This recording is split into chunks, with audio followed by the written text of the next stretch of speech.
How are you guys? Good? Good to hear. Yawns already, eh? That's the first, within 10 seconds, always a good sign. So, welcome. We have an amazing speaker this week. I'm very excited. So, most of our speakers I've known pretty well.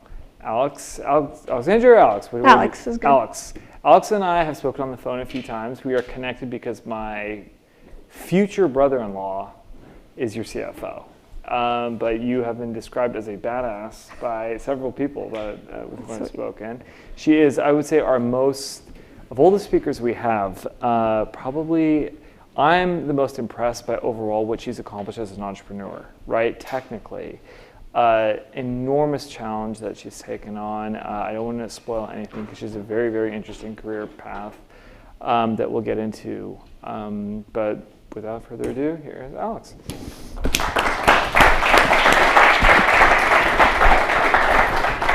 Take a seat there. Thanks for having me. Okay, so every single time. Actually, this happens every single week. I sit down and falls off. Let's try this again. Good? Okay. All right, Alex, welcome. Thank you. So, okay, we always like to start about your background. I will briefly say that you are, first tell us about overall your title and what you do. So I am the founder and CEO of Kaban Systems. We design and manufacture software-enabled energy storage systems for the telecommunication infrastructure. So that means any 5G deployment that's going off in rural areas or increased coverage pretty much worldwide. We are the primary source of power in most cases, and we deploy our systems throughout the world, actually. Okay. All right. Yeah, I read your website. It was really complicated.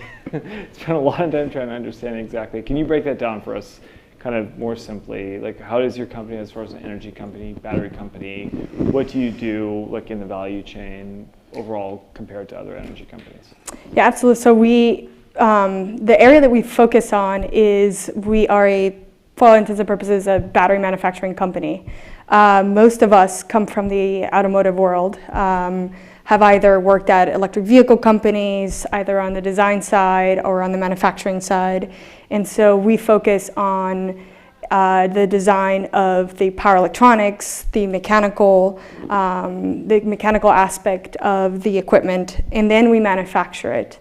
So in a nutshell, we're an end-to-end solutions provider for companies like AT&T, Telefonica, and Urido, different parts of the world.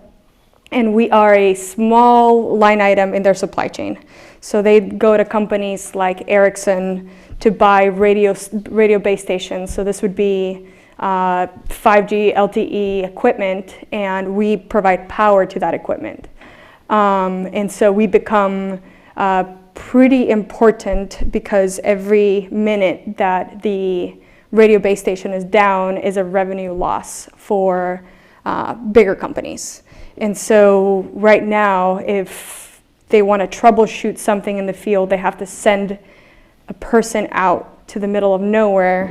And in most cases, as you can probably see, antennas are spread out. They can be in urban areas, they can be up in mountaintops, and usually we want it in mountaintops to get a big range of service. And in order to do that, you have to send somebody out to troubleshoot the equipment. And so we provide an ability to monitor it remotely and then be able to bidirectionally speak to the equipment and then that way manage it. And so we entered this space thinking we were only going to be a product company, and then we ended up being a product and services company. I can dive a little bit deeper into that if you want. Sure, absolutely. You guys, as always, questions if you have them, please. Kaban Systems, C-A-B-A-N, Systems. Okay, so we need to pass the microphone around.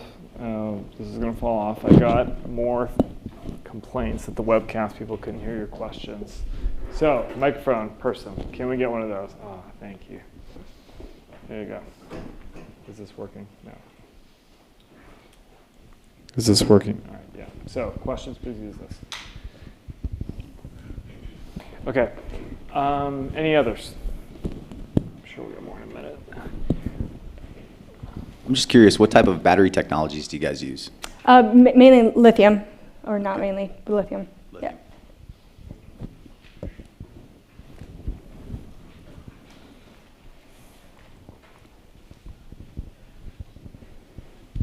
Hi, my name's Tim.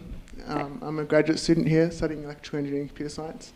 I did a bit of research into 5G and some of the challenges with rolling it out. There's a million of them.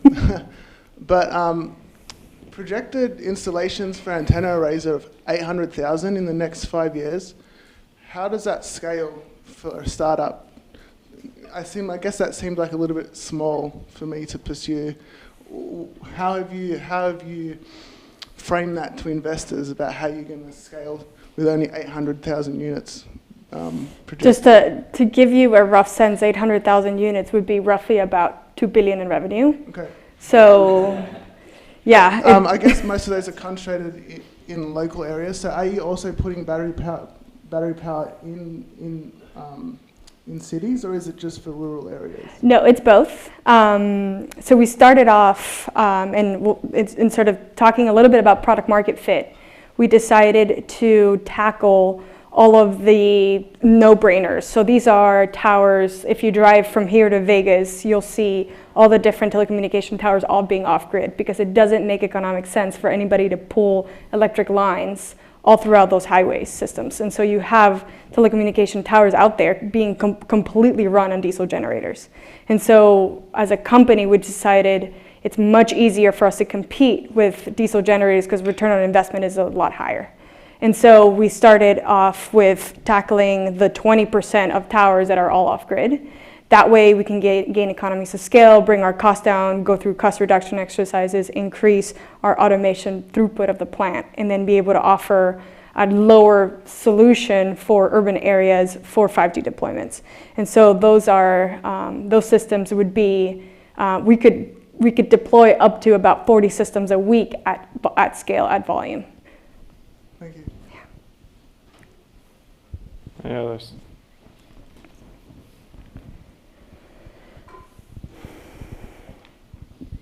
Can you talk, I don't know anything about your field of expertise, but can you talk about the services that you said you now have to offer? Absolutely. So for me to answer that, I need to give you context. We initially said, well, we're in Silicon Valley, we're a technology company. Most of us, actually all of us, are engineers. And we said we were going to make the best product out there that's going to not only disrupt the industry, but it's going to make it's really going to save up to 80% of the expense of our customers.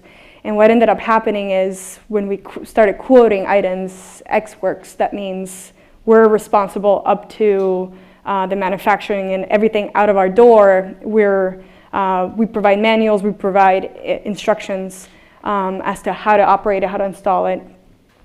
Our customers turned around and said, this is beautiful, but we don't know how to install it, so you do it. And so we turned around and looked at our numbers and we said, okay, let's do it. And then they said, well, if you want your warranty to be void, or you want your warranty to stay still, you have to maintain it. And so they turned around and said, we don't know how to do that. Can you do that for us? And so we ended up now we're an end-to-end complete solutions provider. So we make products and we install projects. And so I have an entire field services team based in Mexico City who does pretty much all of our installs. So you said for the no-brainers that run on diesel engines, are you just alongside those diesel engines, you install the battery systems? So we replace them all together. So we generate power through solar, and then we store through our systems, and then we deploy in DC. So the neat thing about it is that we're able to, we have a site master controller that for all intents and purposes, it makes all decisions on how to consume power. Why specific to 5G? Why is that? No, we're not specific to 5G. We have towers from 2G all the way to 5G. 2G is what you used in the past of just voice, no data. So we don't have a preference. You have a power requirement, we satisfy it. Yeah. But how come the telecom industry then would eventually? Well, that is an interesting question, because most of us, again, like I said before, we all came from the automotive industry, and I was personally looking at what other areas battery engineering could be applied to. At that point, we had launched 3 different battery programs altogether for vehicles, and I was sort of tired from just the notion of releasing batteries to vehicles, and so where else can battery be applied to? And we looked at multiple applications: ferries, planes, stationary, like different ones. And then in one afternoon, I was at a dinner, and I overheard somebody complaining about the diesel genset. And I turned around and I started asking questions about why and where, and just in general curious. And then I found out that there's this whole world of telecommunication infrastructure that you pick up your phone and you don't really know what all the supply chain required is, so that you have the luxury to pick up your phone. And that was really intriguing, because there's a lot that needs to happen in order for you to just have access to data transfer or be able to send a text. Okay. So I usually spend a good amount of time about like your career journey, blah, blah, blah, but this is much more interesting. So in this case, I do want to quickly ask you about your career, though. Because I want to, understand how you got an interest in batteries and how you, and obviously I think we'll get into your work experience, but you went to undergrad at Rice, and what did you study there? I did civil and environmental engineering with a focus in energy policy. Okay, energy policy. And then you came to Berkeley for your master's in engineering, or master's of science in engineering, right? Yeah. Okay, and what was the thought when you came here? Harder than Rice, I'll say that. I spent a lot of nights in that building. I started off with a focus in aquatic chemistry, wanting to do physical chemical kinetics, so removal of heavy metals from groundwater. I was at Lawrence Berkeley National Lab working on some technologies to do so, and there's a lot of challenges with international students in the United States, in that most of us cannot get a proper job after any STEM career because of visa issues, and so that forced me to get really creative about what I wanted to do. And so, believe it or not, I worked at Lawrence Berkeley National Lab for a little bit, and then decided to go down to Silicon Valley and say I want real experience of bringing a product not only in a theoretical value, but actually into commercializing the product. And because that's a challenge in itself, that's an art, to be honest. And so I did that a couple of times, and the only reason I got in there is because when I was interviewing, nobody could catch my accent. And so not until the final paperwork, they were like, oh, you're not American. And it was by pure luck that I got at that job. And then it sort of evolved. I got a lot of lessons learned into raising capital. I mean, most of us in the engineering world, we have no idea how that works. And so I think working at a few startups helps you grasp of what you want to do, and it was specific in an engineering field that always went back to the idea of wanting to remove diesel from the environment, remove pollutants from the environment. That's always been the theme, no matter what I've studied or what I've done or where I've created. It's always been with the idea of how do we progress technology into the different sectors, and then ultimately how do we get it cross-border so that it doesn't just stay in the U.S. and it benefits every country. Interesting. Somebody close that door, please. Thank you. Could you talk some more about your time at Berkeley Lab? Like, how long were you there, and did you think it was useful in advancing your career? I was there for a year. It was useful in the sense that it forced me to work with my hands. It was useful in the sense that you asked yourself, you posed questions, pretty existential questions on yourself, in the way that I would argue in any corporate role you wouldn't have the luxury to do that. And so it forces you to think about the questions that you want to ask yourself, about the answers, about the way that you want to work. And so I spend a lot of time framing what I wanted to work on, which it forces you to think about the right problems, as opposed to, just going into a specific field and working for the sake of working.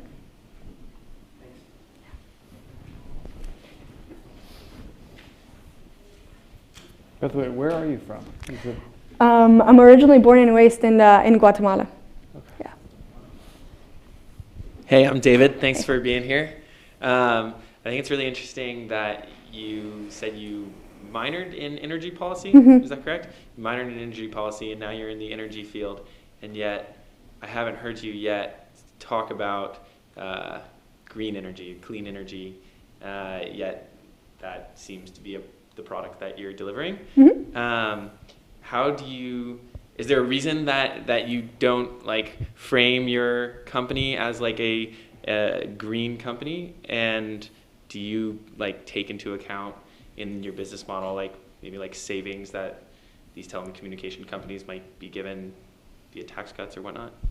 That's a great question. And I think it's silly because we're in 2019 and I can't believe that I still have to put the word clean in front of energy. Energy should be clean. That should be a default. And that's the way that we're presenting ourselves as we should be your first option. If you look at the economics of it, and not only from an impact perspective, but also from a economic perspective, you're much better off with a clean solution than you are with what you're currently using. And so I think with a lot of our customers that are big corporate customers, using the word clean sometimes, just because of historical context, they've equated to a higher cost item. And so we come in as saying, we're going to reduce your operational expenses by 80%. How we get there is a different story. And so I think long way to answer your question is really, it depends who we're talking to. If I am talking to an operations person, they don't really care. So as long as the tower is up, and so as long as I'm cutting costs, that's what they care about. Then, if I go to somebody in the finance world, or even the sort of more executive level, my first 10 minutes of the conversation, it's all about emission reductions and how can you leverage that story, and then how can you help your company be better and the image. And then ultimately what I said before is they're providing a services to all of you, which is, AT&T, they're all providing services. And so that benefit gets passed on to you. And so we do talk about it. It just depends how and when. Thank you. Yeah. Hi, I'm Sean. Thank you for being here. So I know that your company primarily deals with lithium-ion batteries, and that's most likely your passion. And I was curious if you think that lithium-ion batteries are the future of energy storage, and if you've ever came across hydrogen storage and that sort of thing. I'm just curious because I did my undergrad capstone on hydrogen storage and kind of saw how infeasible it was. So I'm curious to hear your opinion on battery storage versus other methods and why battery storage may be the future. Yeah, I hope that in 20 years or in 15 years, you and I are having this, you and I are not talking about lithium ion ideally. That's the goal, is that there is something better and we're progressing. But I think having those two conversations are important because you want something that's commercially viable today.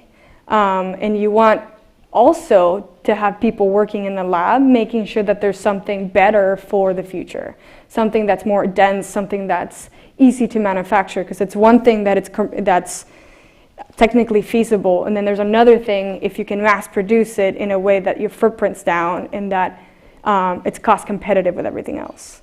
And so, yes, I think that lithium ion is definitely the commercial solution today. I think hydrogen doesn't compete. I don't think it's viable. I don't think it ever will be. But I do hope that in the future is something better. This is the most questions we've ever had for a speaker, and we're like 20 minutes in. But go ahead. So I'm just thinking about another thing. AT&T, companies like AT&T are driven by how much money they make and how many customers they serve.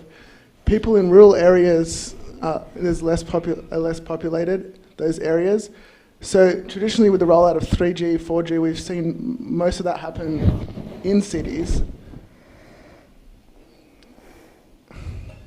Why are they going to deploy out? Do you perceive them to deploy in rural areas at the same time as in cities, or are they going to do the same thing with 4G as with 4G? It depends on the country. I'll take, for example, Mexico, because we work a lot, like most of my field operations team is in Mexico. We have about 15 units. We actually just commissioned one a couple hours ago in Mexico. And we work with Telefónica and ultimately América Móvil, which is Telcel, the biggest carrier down there. Just to give you a sense of scale, Telcel is responsible for telecommunications from Mexico all the way down to Argentina, which is roughly about 22x times the size of AT&T. And they have, in Mexico, they have a federal mandate to capture or to roll out a certain percent of coverage. And that is because there are communities that have absolutely no access. And so before they start rolling out 5G, that may or may not be on time, they're saying, well, we have to have coverage in these areas, because if you quantify it all, it still is a couple million people without access to anything. And so they're modernizing the 2G and bringing it up to LTE, which is data. And then they're also building their backbone infrastructure for wholesale, which is kind of a different model that I could go into, but it's a different telecommunication infrastructure model. But they do have incentives to roll out in rural areas. And in the States, companies like Microsoft, Facebook actually are funding smaller mobile network operators to go out to these rural areas. Think about it, they want more users. They want more users, and they can't penetrate more in urban areas. They have to go to rural areas. Really? They have an investment case for actually... It's called IPT, Internet para Todos, and it's partly funded by Telefónica, and the other half is Facebook. So it's rolling out a broader coverage in Peru. And so they're doing the same with other countries. Wow. Yeah. I'm not sure if I think that's good or bad in entirety. I think it's good. Okay, that's good. You know, it's people who... I think about the cases of, you know, there's a family in the middle of Cusco in Peru, and a woman can't go to school, can't go to work, or doesn't know how to read, or doesn't know how to write, and now all of a sudden you're giving her the option to do that online. Right.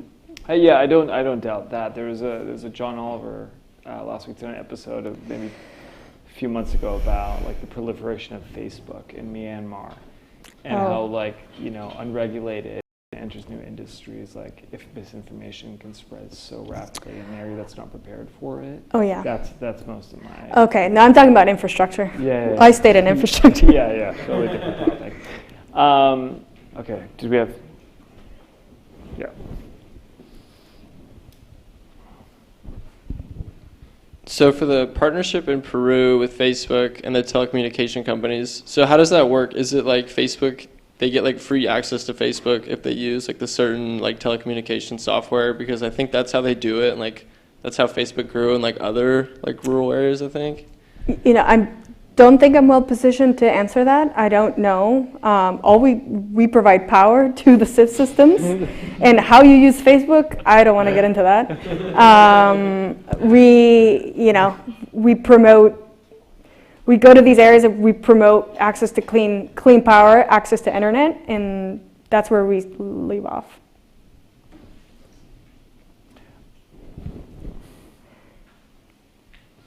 That's very funny. I'm not responsible for whatever.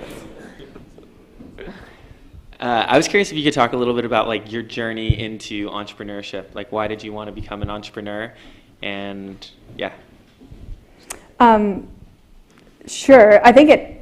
You can sit down. They can pass the mic around. You want to sit? Gotcha. Sweet. I think it started when I was probably 5 or 6.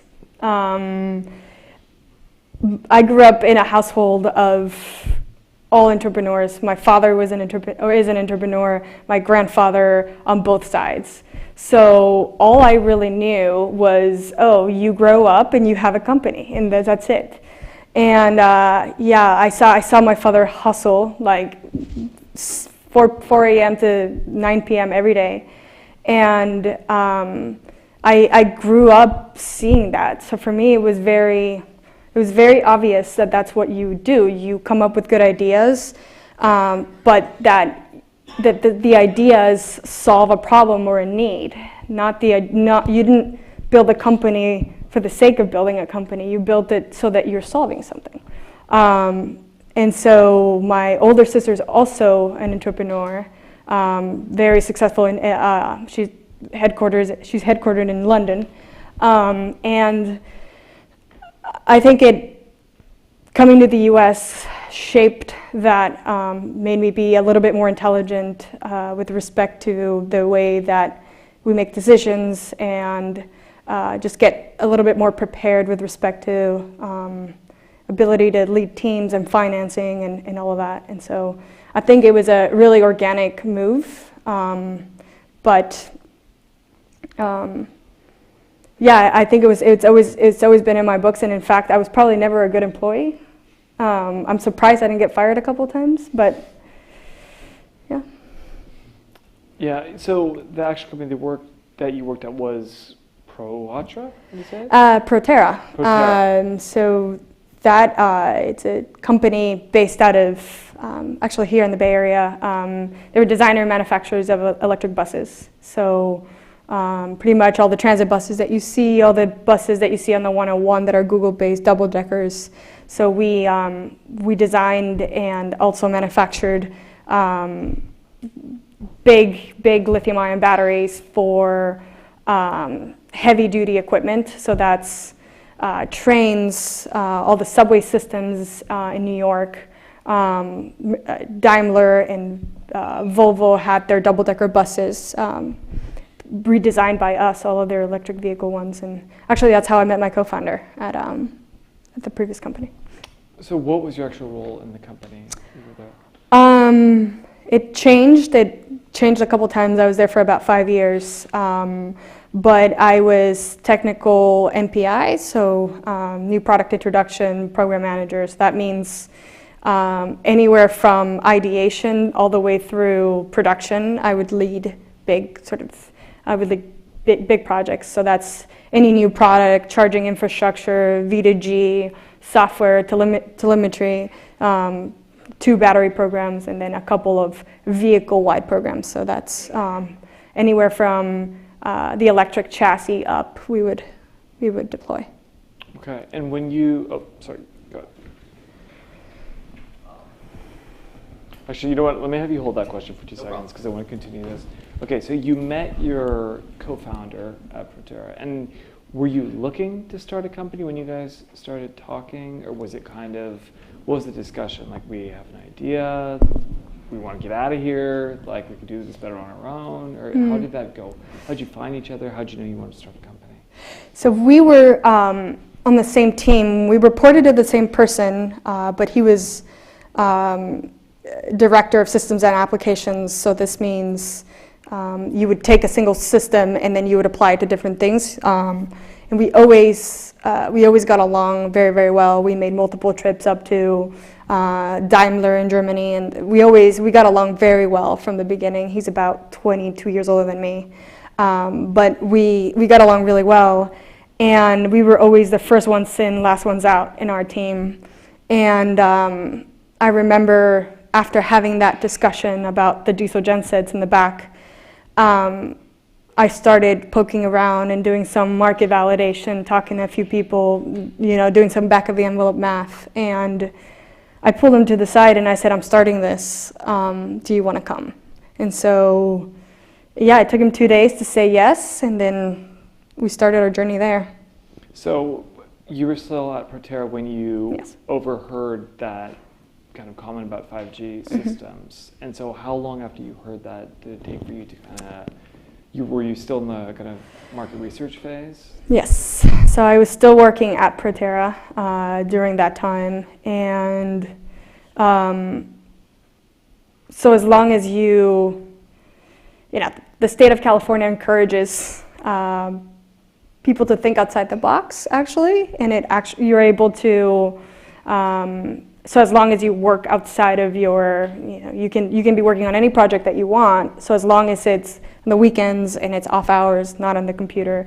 And so we were always brainstorming in the weekends and, grabbing a beer and things like that. And at some point it became more serious, and then I decided to go out and raise money. So I was still working when I was raising money, and then I closed it, and then I quit that day. Oh my God. Okay. Go ahead. So that was actually my question. The co-founder, when you decided that you wanted to ask him, do you feel like having a personal trust with him was a big factor in that? And, giving pretty much your idea to him, was that a worry of yours, saying, oh, you know what, this guy's in a better position than me to do this and could possibly leave me out? Was that ever something that you were concerned about? It's a good question. No, I had a lot of trust in him, and ultimately his personality and mine are so different that I could never do this without him, he could never do this without me. And so I think that was very clear from the beginning. So in the 2 years that we've worked together, we haven't had a single issue, which is really odd.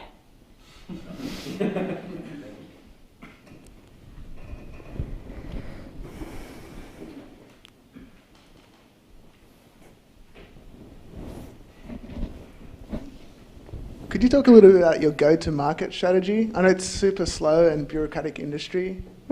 Yeah. So I'll give you a little bit of more context as to who our actual customers are. So yes, it's AT&T. AT&T, the company, mobile network operators, typically don't own the infrastructure in which they put their antennas on.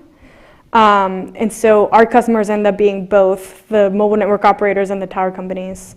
And so our go-to-market plan was, hey, let's go to the infrastructure owners, because we don't have to go through a vendor qualification process with tower companies.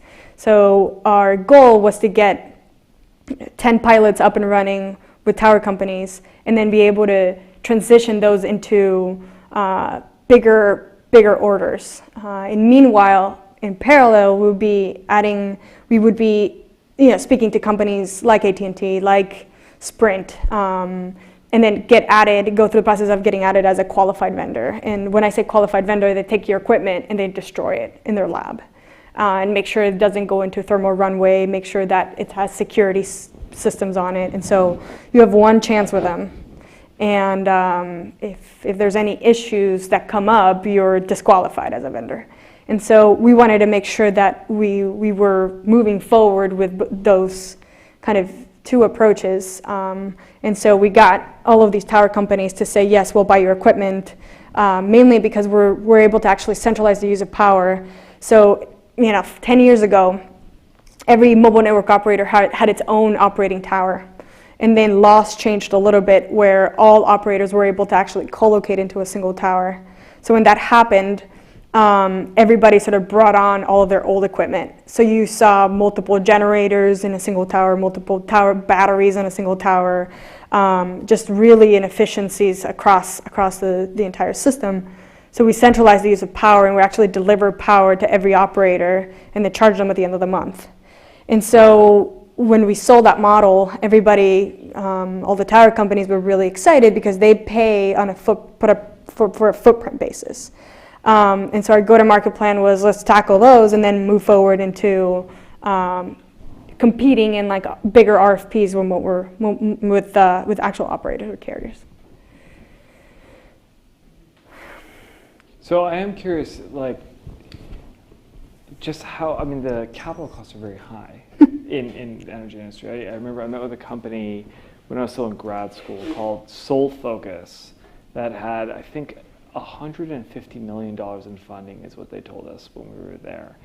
And then I remember checking on them 6 months later, and they were out of business, and they were gone, which I thought was amazing. Well, I don't know what they were doing. Yeah, I know. And it's funny because we went there as part of our graduate school tour. And they told us this amazing story about how well they were doing, and then they were gone. You know, but the idea of like everything you're describing is an enormous like capital cost, all these different things. This is very different than running a software company. And it's I was at a VC a few weeks ago, and I asked them, why do they stay away, most of them at least in Silicon Valley, from, you know, kind of hard tech or things like this? And they said that software, the margins are higher, so we just tend to invest there. Mm-hmm. So as far as fundraising, as far as starting this, right, you need capital to even start this. How do you even demonstrate that you have a technology in order to get funding? Like, what is the first thing you do as an engineer to even get there? That's a really good point. Your last point is a really good one, because I started off as an engineer, and then now I'm a finance person. And initially, you try to get your beta or your very, very first product in a very inexpensive way. Our version of inexpensive was at my co-founder's garage, testing the equipment with the same plug as his wife's oven. So we tried to do it really, really inexpensive, like very inexpensive, and we got a product that was, for all intents and purposes, it worked. That took us, a couple of maybe 2 or 3 months to get just that one product. But which was what, a battery? Which is one battery, but at the end, one battery that did what we said it would do. So it was representative of what we wanted to do. However, during my conversations when I was initially raising capital, they didn't require to see that first article. It was mainly validation from the industry that this was a product that was actually needed and that there was a market for it. And so how do you tell the narrative and the storyline around there's a problem, we have the technical capabilities to solve it, we know how to produce it, and we know that it's going to sort of save money. And guess what? I have 5 people that can prove that. And so it's really, how do you tell the narrative around the problem that you're trying to solve, and then put swags around, this is what I think it's going to cost me as a startup cost to doing that. And every single time that we've set a budget, we haven't met it. And so, meaning, we're off a little bit, but in general, if you've done this in the past, you would have known mostly what things cost. And then, you made a really good point in that a lot of VCs, especially in Silicon Valley, want to invest in software companies that are, for all intents and purposes, easy. I mean, if something happens on the software side, any other company other than the financial transactions, if something happens, you put things up, you maybe lose a couple of customers, you fix it. If something happens on our side, I kill somebody. And so, we're installing pieces of equipment in really remote areas up in a tower. This is high power, high voltage. Like it's it's challenging, but I think it's very high risk, high reward type of approach. And so knowing that it's a very challenging space to be doing hardware, to be doing software on top of it. Software is maybe 10% of what we do. And then the services portion, we went to a lot of startup or a lot of VCs around the Bay, and it wasn't pretty. Like we got rejected quite a bit of time, quite a few times. I got questioned in many directions, and then I went to impact funds saying, well, to your point, this is a solution that's better for the environment. This is gonna help the industry. This is going to help the whole planet as a whole. And people were wanting to do equity buyback, which is something you don't want to do initially. And then, I could go on. And then we went to this big infrastructure funds, and they were saying, we'd love this. We'll give you $500 million. And so, buy the whole company out at that point. So none of these were the right fit at all.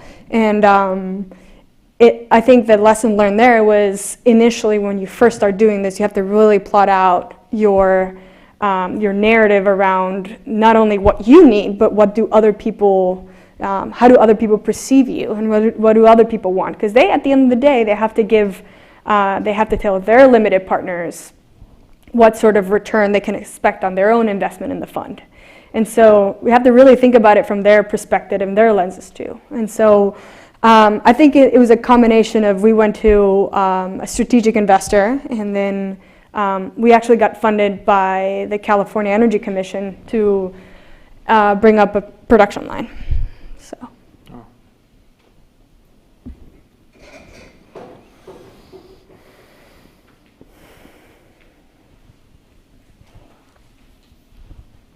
Hi. So you mentioned how you started out as an engineer, and that said now you're a finance person. How did you start learning about, how to make judgment calls on who you want investing on your company, and all that kind of stuff?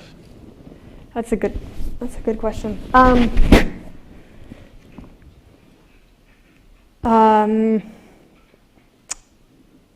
think it depends on the time. If you're in a pre-Series A, which is a kind of a seed round, you want to make sure that the people who you're inviting are folks you would want to spend a weekend with. You would want to share the good news and the bad news, not somebody you're trying to dread or run away from. I don't think, because they always come back, whether you want it or not. They come back when you need permissions to do something. They want to come back when you're doing your next company.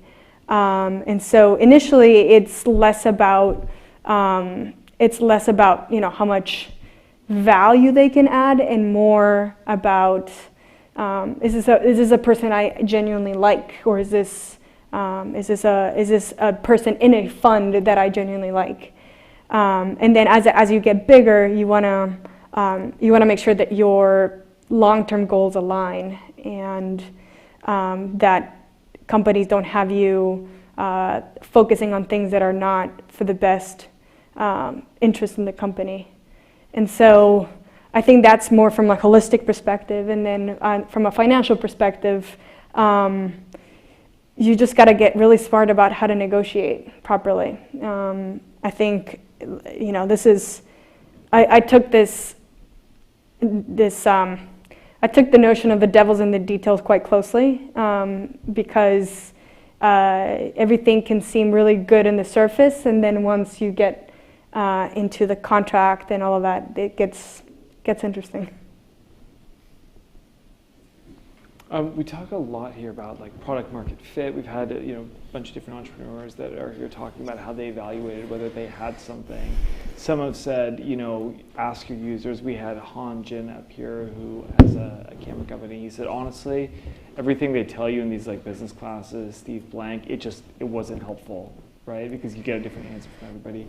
I guess when you were developing your technology, how did you know you had something that people wanted? Did you, I heard the description that you had, so you built this thing. I'm really interested in that concept that you had, and it doesn't seem like you iterated on it a lot, right? Yeah, I would say, well, first things, I've never taken a business class in my life. which was, I think, a good thing. Because I didn't have a bias, I just genuinely went out and I did speak to a lot of people in the industry, maybe something that was fairly representative of what the issue was. And so I think first things first, you talk to somebody who would use your product, number one. And then I think number two is you sort of come up with a requirements document for what a product should actually do, how it should perform, how it should behave, safety features around it, how much do you think it should cost, all of these things. What's the reliability on it, what's the serviceability on it. And then, but we did end up pivoting a little bit, because initially we said, well, the industry has a bunch of lead acid batteries all over the world. Those are kind of old generation. Let's swap them out for lithium. There's a big enough market. That's pretty good.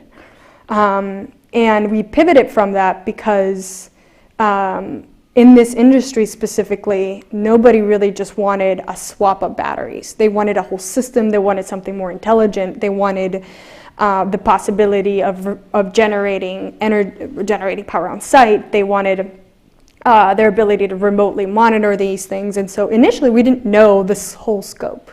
So we started off being, okay, we want to design and manufacture battery packs. And then we said, okay, we want to no, we're not going to just get sales on that. That's not sufficient. We have to move to creating a system.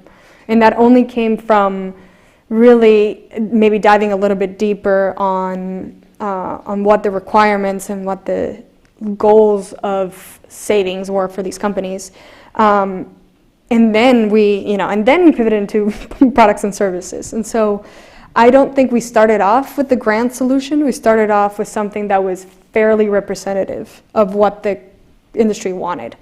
And so I don't think you have to have all of the answers on day one. I just think you have to be really smart about your representative scope. And some of that is you study it. Some of the other stuff you improvise on phone calls. And by improvising, I do not mean lying. By improvising, I mean, taking note of what they say and figuring it out.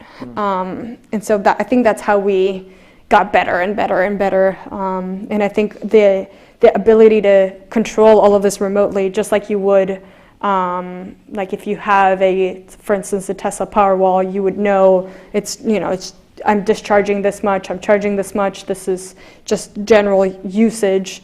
We're actually able to tell exactly what each one of our towers is doing, regardless of where it's at. We have a system in Doha in Qatar, or one in Puebla in Mexico. We know exactly what it's doing at any given time. It's really very cool. Yeah. So first of all, I think it's amazing that you said a minute ago that VCs would just give you money without even asking to see a prototype or anything. I just think that's crazy that they just rely on you to do this really technically challenging thing.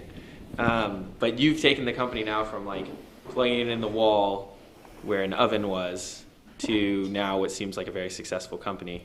How has your role changed over time from that beginning to what it is now? And I guess quite frankly, why are you still in that role? Why not, move on and start another one? Well, it's only been a year and a half. Oh, really? Yep. So it's only been a year and a half. That's mainly why. And I would say my role has not changed. I've just put more hours on my day. I started off working 10-hour days. Now we're pulling 16-hour days. And so I think the scope just grew. We grew with customers. We started off being 3 people. Now we will be 40 without contractors. So full time with contractors and everything, we'll be probably about 100.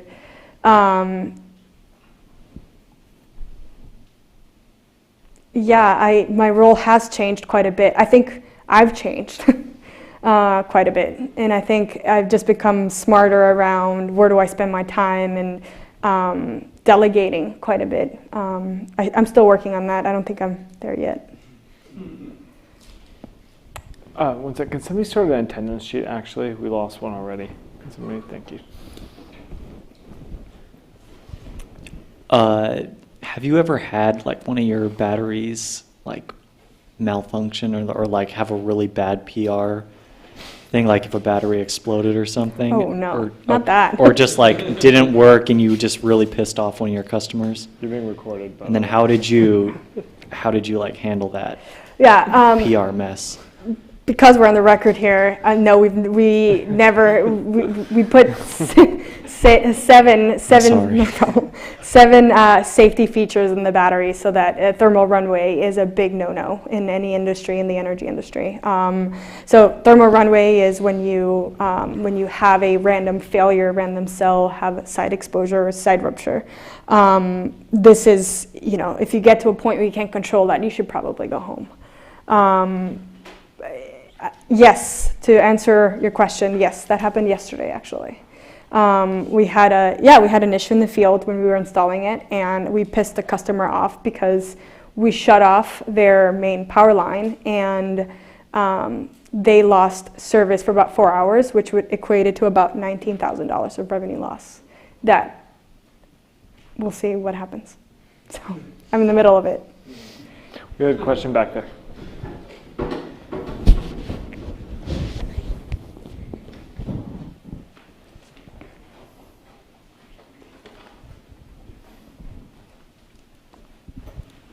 I have two questions. The first one, like about your journey as an entrepreneur.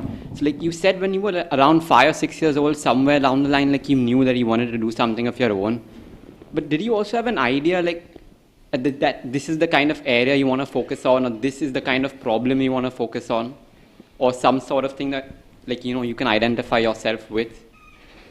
Yeah, absolutely. I think I alluded to this earlier, but for me, I grew up in the northern parts of Guatemala, areas really pristine, very virgin, pretty much all very tropical, and diesel was used everywhere. And for me, it was very obvious that what I wanted to do was work on problems, whether or not they were ever going to be successful. It didn't matter. At that point, all I wanted to do was work on energy-related problems that had to do with removing diesel from the environment. And so for me, it was a life and death thing. It was something that if I didn't focus on that, I wasn't accomplishing or really living up to my expectations of myself. And so, yeah, I think my mission was really clear, and I think that's it's something that it keeps the really hard days like yesterday in perspective. And the second question, you said like you work at Proterra for some time, and I just want to know like why did you work out there for some time rather than just starting something out? Or That's a good question. I think there's a lot of value that that can be added, and everybody's journey is different. I mean, you could of course be prepared and be prepared in undergrad and be prepared before that, and then go off and do your own thing. Plenty of people have done it successfully. For me personally, I spent a lot of my time before Berkeley in athletics and playing athletics, and so playing sports, and so I was a varsity athlete, and so I was really focused on that. And so when my focus shifted, I realized that there were a lot of holes in my logic in my own behavior as a person that I didn't feel like they were quite up to par for me to make decisions. And so that's why I wanted to go off and have a couple of years of experience and in areas that I didn't necessarily study. So manufacturing, finance, sales, inventory management, random things, but the sum of all of those make you that much better. Thank you. Holes in your logic as far as just how you approach life, or about kind of your knowledge, your technical knowledge? Both, very much both. I think at some point you become technical enough to do what you want to pursue, and then as a leader, as an entrepreneur, you hire people who are better than you at that specific thing. Like I'm never going to be the best power electronics engineer, or never going to be the best manufacturing engineer, and so you just hire really good people around those areas that are exponentially better than you. And I don't think it's about knowing everything perfectly. In fact, if that's your mentality, you're never going to get there. And so it's just about how to make better decisions in areas that you don't have all the information. So that's what I mean by, I didn't have the logic around how to make decisions in a really unknown areas or unknown spaces. Can you tell us how that changed? How do you, like, for example, if you want to hire somebody that is in sales, and as the company scaled, right, if you're not maybe super fluent in sales or your decision-making process, how did that change? How do you approach these things now, kind of, as they say, known unknowns? A couple of lessons learned where to stick with your example, is I've hired a lot of folks that didn't work out for the roles, and so some of it was trial and error, definitely.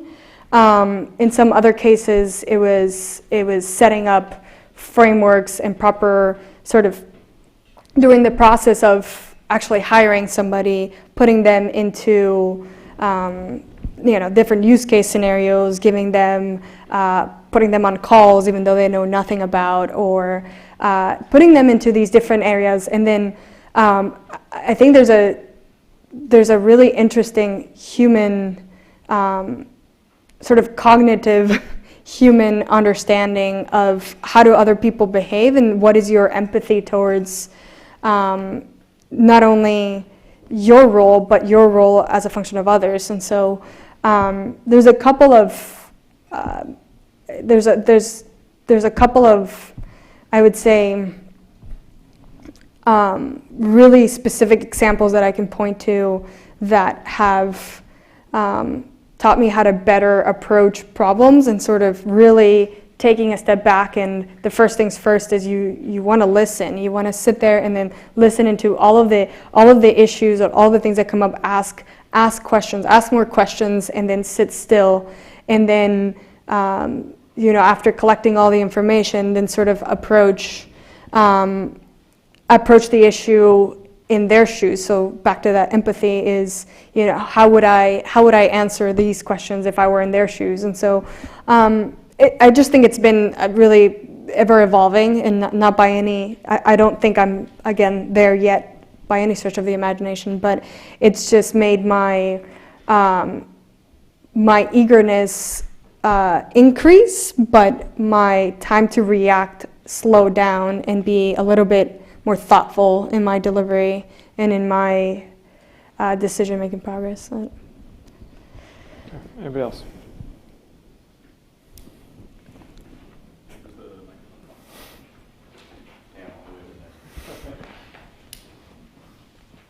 People on the webcast can't hear the questions. Oh no.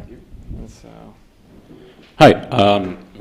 So I'm Luis, and what you said earlier about about wanting to work in energy, or else not feeling like you're living up to your own expectations, that really resonates with me. Personally, I don't care what I do in the future, so long as I hurt fossil fuels. So I wanted to ask you, what do you see as the future of energy? Whenever I talk to professors, they always say, well, the biggest challenges are storage and transmission. What's your take on that? Oof. That's a really good question, and I think, like everything, it depends on what industry. Agriculture is very different than transportation. Transportation is very different than generation and storage and everything else. And it varies by country, unfortunately. And so I think right now we're at a point where the dollar per kilowatt hour is much expensive. Like to consume $1 per kilowatt hour of solar is always going to be the most inexpensive form of energy. And so I think that number is ever decreasing, and we're going to get to a point where solar is going to be the choice of energy. I think it has to be paired with policy and having and ensuring that the way that you can generate power, you can actually sell it back to the grid. Like for instance, in most countries, in Mexico, this just got passed. So you can actually decentralize the way that you generate power and then be able to provide it as a wholesale. And so if you're generating power, you're generating 10 megawatts of installed capacity.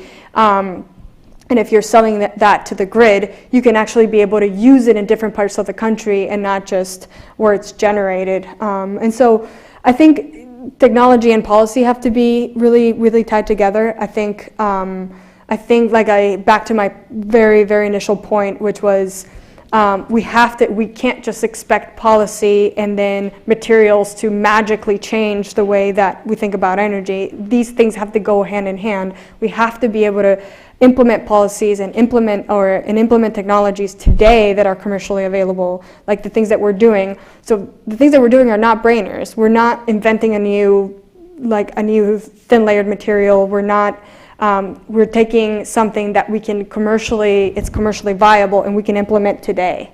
And so that's equally as important as everything else. And so in order for us to get to the goals that we set out, whether or not the U.S. is participating in the Paris Climate Agreement, there's other, I think the behavior of other industries and other countries has actually changed. We actually get inbound requests for, hey, we have to achieve these goals by these deadlines, help us achieve them. How do we achieve them? We're looking for companies that can help us achieve them. And so I think the behavior of people has actually changed in the past 4 years, because I've been in this industry for 12, and I think the behavior of people has actually changed. And so I think it's a mix of a couple things. It's existing technologies, new technologies, policies, people's behaviors, and then I can't emphasize this more, the fact that we need smart people, smart Berkeley people, to go and work in areas that matter, not in areas that are, I don't mean to be rude to any sort of software, commercial, or consumer products, but we don't need that. We don't need any more of that. We need smart people to be doing really important job of tackling hard problems, because there's a lot of really smart people working on problems that don't necessarily matter. And so we just need more people to get into these industries, to invest in companies that matter, to believe in companies that matter, and ultimately it will solve. We just need more people working on this. I have to say, I've seen a shift myself in the last 3-4 years about what the students are interested in, definitely. 3-4 years ago, before that, it was very much, I think there was a craze about honestly, building some type of consumer technology, Silicon Valley app or startup like that. But the last 3-4 years, there's been a big shift, and I've seen it in your class and the class before. People are very much inspired to try to find some very interesting technology out there for a lot of the problems we've been facing. And I will say, this is again personal judgment, having taught in the business school and the engineering school. And this landed really badly when I said this to the MBA students last week, which is that the difference between, in my experience, why I like these engineering students so much, is that the MBA students typically are looking to find ways to make a company to solve a business challenge to make money, right? That, a lot of the time at the end of the day, that's been my experience. But the engineering students are really inspired to find some type of technology to, do something bigger. I've seen it again and again. Yeah. Okay, we'll let this be. I want to make sure she gets out of here on time because I know you guys are going to line up. Last question. I can just ask this afterwards if anybody else has something. Anybody? Okay, so I do want, like I said, I can guarantee you you're going to get a very long line right now. I would like to thank you so much for coming. Let's give her a hand.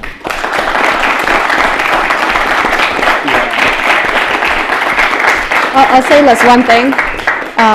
We're hiring quite a bit, so if you're interested in working, we're based out of Burlingame. We have about a 20,000 square foot facility that we are ramping up, and so systems engineering, business, or whatever, the warehouse manager, come on over. And my like I said, my future brother-in-law, who is super sharp, although don't tell him I said that, is her CFO. Correct. Yeah, So, he's fantastic. Yeah. Okay. Again, thank you so much. This Thanks was for having me. Incredible. It's one last thing.